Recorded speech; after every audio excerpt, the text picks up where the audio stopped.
Syncretism and Allegory within Islam, Ikhwān Al-Ṣafā, the Brethren of Sincerity. Welcome. Noé Rabin, I hope I pronounced his name correctly, asked me to produce a vlog on Ikhwān Al-Ṣafā. Now, because they provide a link between Hermes Trismegistus and Ibn al-Arabi, it was something that I relished. Indeed, they're both heroes of mine. They also believed that Al-Quran needs to be interpreted allegorically and not literally, which greatly appeals to me, especially when arguing with fellow Muslims on YouTube.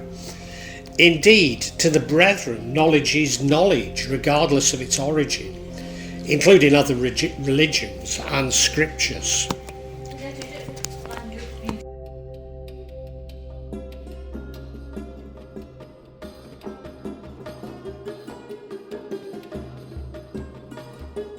Ikhwān Al-Ṣafā, the Brethren of Sincerity. Ikhwān Al-Ṣafā, the Brethren of Sincerity, or the Brethren of Purity, were a secret society of Muslim philosophers in Basra, Iraq, in the 9th or 10th century. Their name derives from a story concerning a ringed dove in a group of animals which managed to escape the snares of a hunter by acting as faithful friends. The structure of the organisation and the identities of its members have never been clear, but the brethren regularly met on a fixed schedule at peripatetic private locations. The meetings apparently took place on 3 evenings of each month, once near the beginning, in which speeches were given, another towards the middle, apparently concerning astronomy and astrology, and the third in the end of the month and the 25th of the month. During the third one, they recited hymns with a philosophical context. During their meetings, and also possibly during 3 feasts which they held, on the dates of the sun's entry into the zodiac sign of Ram, Cancer and Balance, which can be seen as the vernal equinox, the summer solstice, and the autumn equinox. They also engaged in a liturgy reminiscent of the Hurarians, the Sabaean star worshippers from the town of Haram in Turkey. So this appears to somewhat mirror Sufi devotional practices. It's believed that their ranks were firstly the craftsman or novicate, that had to be at least 15 years of age. Their honorific was the pious and compassionate Al-Abra wa la Ruma. Secondly, political leaders. A political leader had to be at least 30 years of age, and their honorific was the good and the excellent, Al-Akia wa Falada. Thirdly, the kings. A king or majesty had to be at least 40 years of age. Their honorific was excellent and noble, Al-Fudala al-Kiram. And finally, fourthly, the prophets and philosophers. The most aspired to, the final and highest rank of the brethren. To become a prophet or philosopher, a man had to be at least 50 years old. And their honorific compared them to historic luminaries such as Jesus or Isa, Socrates or Muhammad, who were also classified as kings. This rank was also seen as the angelic rank, al-Matrabat al-Malaikia. Although these ranks are actually much debated, as are their names and descriptions. Amongst the theories of the origins of the Ikhwan is that they were Sunnis, and that their batin teachings were of a Sufic nature. But there's much debate on whether they were actually Sunni or Shia, with, I'm going to say, the consensus seeming to be they were Sunni, and I know that's going to greatly offend many people. And nevertheless, there does appear to be a Islami connection, especially their fondness of Neoplatonism. Indeed, most modern-day Ismailis claim them as their own, and much that is now written about them comes from the Ismailis. But interestingly, so do Wahhabis claim that they're Ismaili, which appears to be yet another attempt to demonise such knowledge and to classify them as heretics. Now, what I would say is I do hope that my categorisation doesn't reflect my own tribalism, as I identify strongly with their views, and of course I see myself as a Sunni. Rather interesting, maybe an aside, but they claim to have been asleep in the cave of Adam for a long time, which is of course a reference made to the cave mentioned in Abrahamic scriptures, and also to the legend, the myth, if you like, of the seven sleepers of Ephesus. When the youths took refuge in the cage, they said, "Our Lord, grant us mercy from yourself, and help us on to rectitude in our affair." So we put them to sleep in the cave for several years. Then we aroused them, and we might know which of these groups better reckoned the period they had stayed. We related to their account in truth. They were indeed youths who had faith in their Lord, and we enhanced them in their guidance. Al-Quran, Surah Al-Kahf. Rasa'il Ikhwān Al-Ṣafā, the Epistles of the Brethren of Purity. The Rasa'il Ikhwān Al-Ṣafā, the Epistles of the Brethren of Purity, consists of 55 treatises in mathematics, natural science, psychology, physical science and theology. It had great influence on some of the leading lights of the Muslim world, such as Ibn Arabi and Al-Ghazi, spreading across the Muslim world to Al-Andalus. And that in itself only adds to the debate on whether or not it is Sunni or Shia. Given that this was during the Abbasid Caliphate, or the time of the Abbasid Caliphate, they appear to have been influenced by the translation of the Hellenic texts from the Bayat Al-Hikma, the House of Wisdom in Baghdad. Indeed, this was a time of intense rivalry between the Abbasids and the Fatimids, which might explain their secrecy and use of what you might describe as soft power. They believed that science and Hellenic knowledge not to be in opposition to Al-Quran, but to complement each other. That literalist scholars, which we might now call the Salafis, were actually destroying Islam.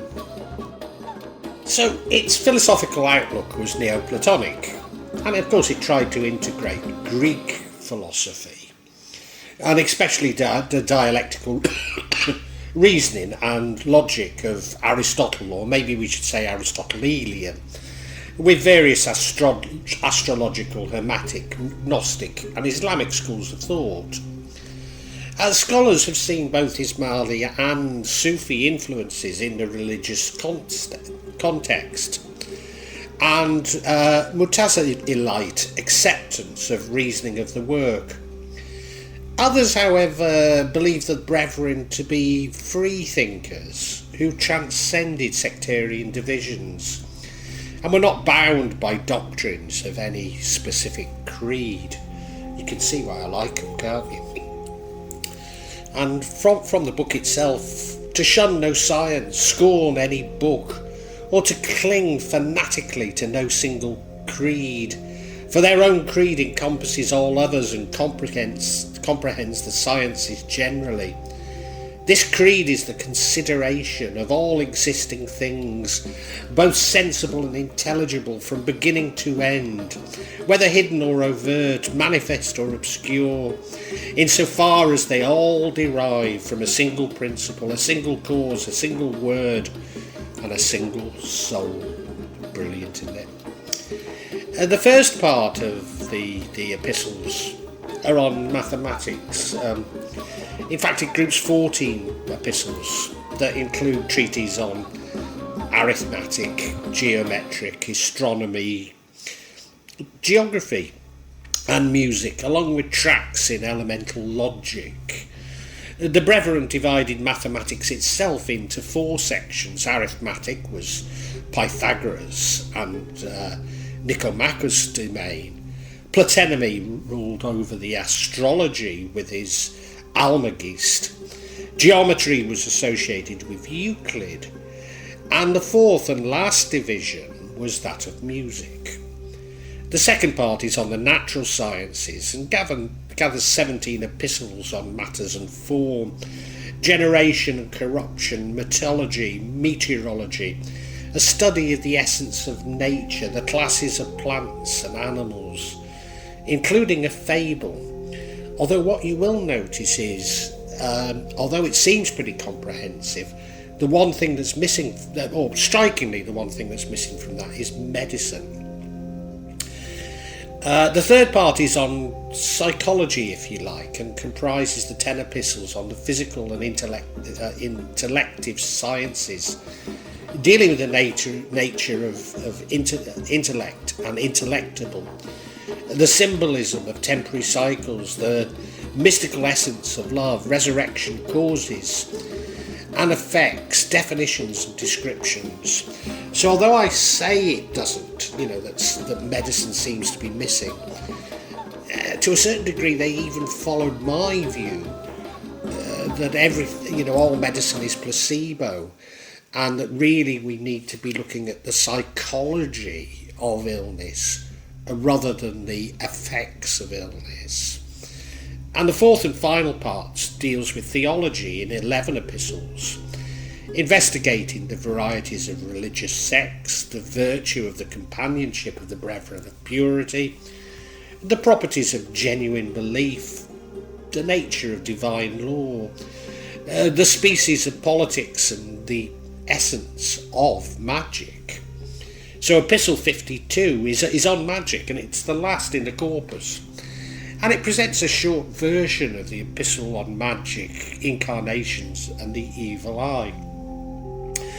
Within its pages, the authors of the epistle argue for the legitimacy of magic and the other occult sciences, and they seek confirmation for their views in authorities as diverse as Plato, Al-Quran itself, the Torah, the astrologer Abu Mashar, and the mysterious sect of pagan worshippers, star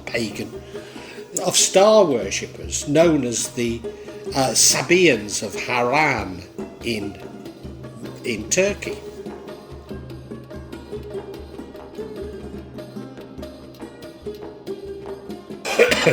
Philosophy.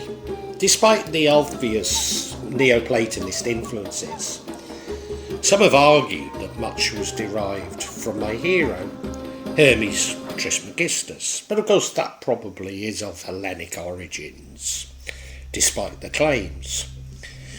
More metaphysical were the 4 ranks or spiritual principles, which apparently were an elaboration of Plotinus's triad of thought, soul and the one, known to the Brethren through the theosophy of Aristotle. First, the creator, al-Bari, animated down to the universal intellectual, al-Aql al-Kuli, then to the universal soul, al-Nafs, and through the prime matter, al-Hayula al-Ula, which animated still further down through the creating and the mundane hierarchy. The mundane hierarchy consisted of nature, al-Tabiya, the absolute body, al-Jism, al-Mutlaq, the sphere, al-Falak, and the 4 elements, al-Akram, and the beings of this world, al-Mulawat, in their 3 varieties, animals, minerals and vegetables, for a total hierarchy of 9. Furthermore, each member increased in subdivisions proportional to how far down the hierarchy it was. For instance, the sphere, being number 7, has the 7 planets as its members. So you can see very, very Platonic in these conceptions, they married this science with Al-Quran by seeing Al-Quran as allegorical. Indeed, they looked to the hidden esoteric meanings of Al-Quran, providing direct links to many of the things I talk about in subjects such as Shams al-Marif. Overall, they were highly syncretic, using a perennial view of religion and philosophy. Again, you can see why I like them. Indeed, they developed a theory of reincarnation, or almost, I would say, of reincarnation, based on the concept of al-Barzakh from Al-Quran, seeing al-Barzakh as being the middle stage between death and the final day of judgment as a cycle of rebirths. So it does sound like reincarnation, doesn't it? That the impurified soul must endure until it reaches perfection. So very, very like a Buddhist concept almost, isn't it? According to the Ikhwān Al-Ṣafā, individual human souls emanate from the universal soul and rejoin it after death. The universal soul will in turn be united with God on the day of the last judgment. So you can see very strong parallels with Buddhism and indeed my Kajawan beliefs. However, unlike the Indian tradition, and indeed my own Kajawan beliefs, they do not believe that the human soul is reincarnated as animals, nor as I believe it potentially as rocks. Whilst I see time as a human construct or constraint, they viewed time as cyclical, so in other words, repeating itself. Indeed, numbers were seen to possess physical and metaphysical properties. So again, like myself, they can see cycles of 7 as being important. I mean, some of these might be 7,000 years or something like that, but you know, the number 7 is important.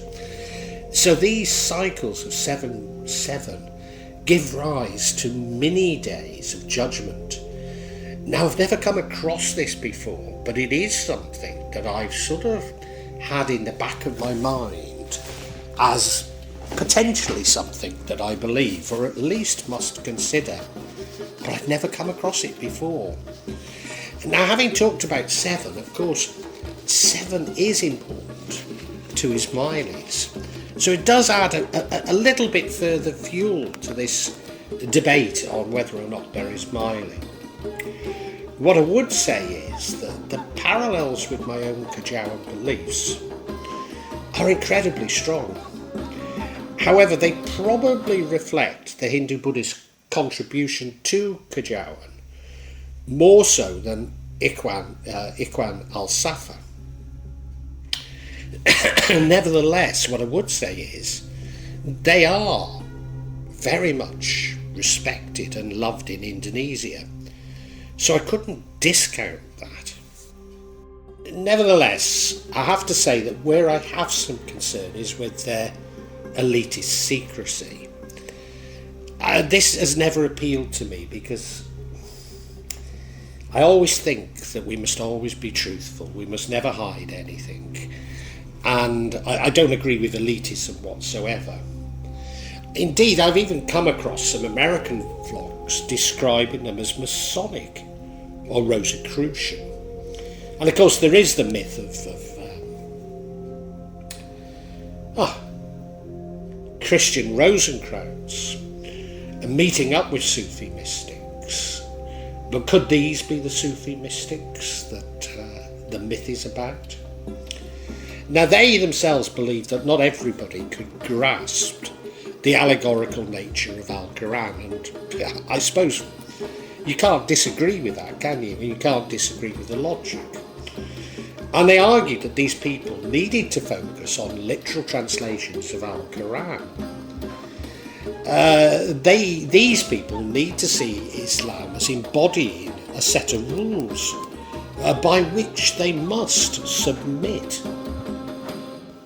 So in other words, the legalistic interpretation of Islam that I'm so critical of, they recognise that some people can never get beyond it. I mean, given their elitist nature, could I say too stupid to get beyond that? But I'm not saying that, but that's certainly what it feels like they're saying. Now, I've got to say, tempting though such thoughts are, when I get trolled by Salafis, my own belief simply won't contemplate such elitism. But then, of course, I'm only being trolled. I don't have a fatwa against me.